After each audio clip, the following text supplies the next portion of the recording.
आदाब, सत श्री अकाल, नमस्कार। किस्सा ए सिकंदर देख रहे सभी दर्शकों का स्वागत है। दोस्तों, आज आपको सुनाने जा रहे हैं भारतीय लोकप्रिय कहानी साधु की पुत्री। बात 19वीं शताब्दी की है। भारत में गंगा नदी के किनारे एक साधु रहते थे।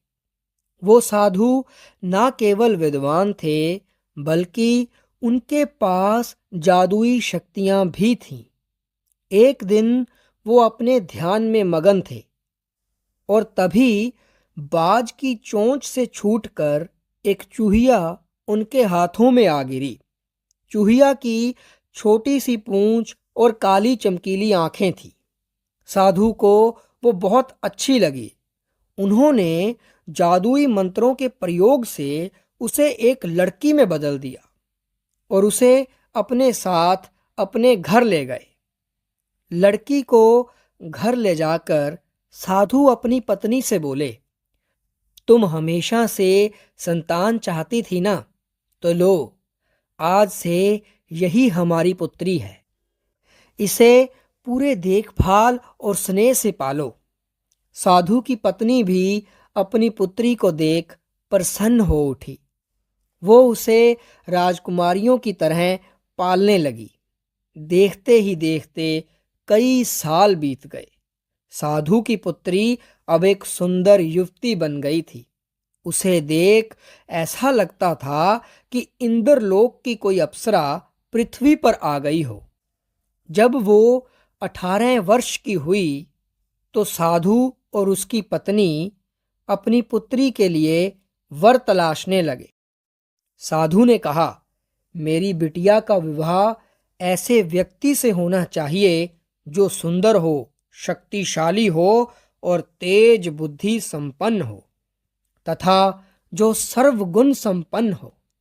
पत्नी ने सुझाव दिया कि मेरे हिसाब से अपनी पुत्री के लिए सूर्यदेव ठीक रहेंगे। साधु ने भी इस बात से हामी भरी।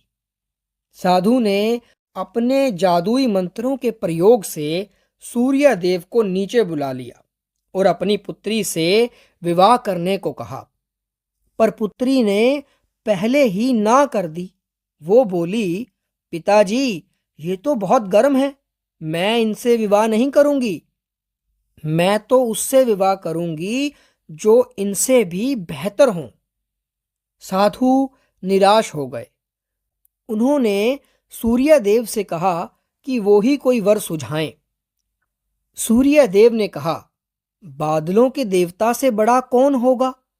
उनमें तो मेरी किरणाओं को भी रोकने की शक्ति है। साधु ने फिर अपने जादुई शक्तियों से बादल देवता को नीचे बुलाया और उन्हें अपनी पुत्री से विवाह करने को कहा।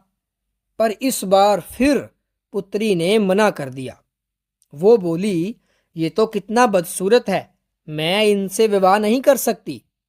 साधु ने अब बादल देवता से कहा कि वो ही कोई वर सुझा दें। बादल देव बोले, पवन देवता ठीक रहेंगे।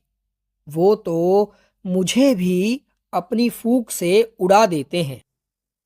साधु ने फिर अपनी शक्तियों से पवन देवता को बुलाकर अपनी पुत्री से विवाह करने को कहा। पुत्री ने फिर इनकार कर दिया। वो बोली, मैं इनसे शादी नहीं करूंगी। ये तो कहीं टिकते नहीं, हमेशा यहाँ वहाँ भागते रहते हैं। साधु ने पवन देव से पूछा, क्या मेरी पुत्री के लिए ऐसा कोई वर हो सकता है जो आपसे भी बेहतर हो? पवन देवता ने कहा कि पर्वत देव मजबूत और ऊंचे हैं, वो तो मेरा भी रास्ता रोक देते हैं। साधु ने पवन देव की बात मानकर पर्वत देव को बुलाया और उन्होंने पर्वत देवता से कहा कि वो उसकी पुत्री से विवाह कर लें। पुत्री ने फिर से मना कर दिया और बोली, ये तो बहुत लंबे, सख्त और कठोर हैं, मैं इनसे विवाह नहीं कर सकती। इनसे भी कोई बेहतर चाहिए। साधु को अब कुछ भी समझ नहीं आ रहा था। उनकी पुत्री को कोई भी वर पसंद नहीं आया। साधु को चिंता होने लगी। तभी पर्वत देवता ने साधु को चूहे का नाम सुझाया। पर्वत देव बोले, माना मैं काफी सख्त, मजबूत और ऊंचा हूं, पर चूहे मुझ में भी आसानी से बिल बना लेते हैं। साधु ने सोचा, चलो एक कोशिश और करके देखते हैं। उन्होंने चूहे को बुलाया। चूहे को देखते ही उसकी पुत्री खुशी से उछल पड़ी। हाँ पिताजी, यही है वो जिससे मैं शादी करना चाहती थी। साधु पहले तो हैरान परेशान हुए, पर फिर साधु ने सोचा, इसे ही किस्मत कहते हैं। ये एक चूहिया थी और एक चूहे से विवाह करना इसके भाग्य में लिखा है।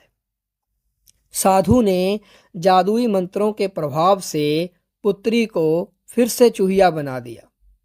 जंगल के सभी प्राणी आए और बड़ी धूमधाम से चूहा और चूहिया का विवाह हुआ और वो दोनों खुशी खुशी रहने लगे।